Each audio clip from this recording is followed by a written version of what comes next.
আপনার কাছে দুহাত তুলেছি, তার কাছে দুহাত তুলে দিই আল্লাহ।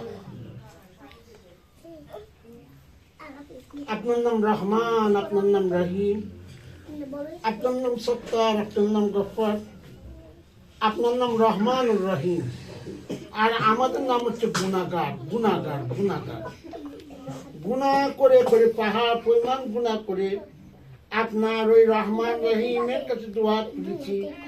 মেহেরবানি করে দয়া করে নবী খাতিরে আপনি আমাদের গুনাহকে মাফ করে দিয়ে আপনার বান্দা নবী উম্মত হিসাবে কবুল মঞ্জুর করে দেন আল্লাহ।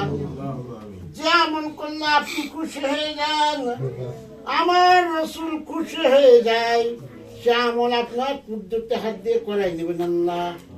যে আমল করলে আল্লাহ আপনি নারাজ হয়ে যান, আমার রসুল নারাজ হয়ে যায়, সে আমল আপনার কুদরতে হাত দিয়ে আপনি হেফাজত করবেন আল্লাহ। দুনিয়া বেজ্জতি করবেন না, কবরের ভিতরে বেজ্জতি করবেন না।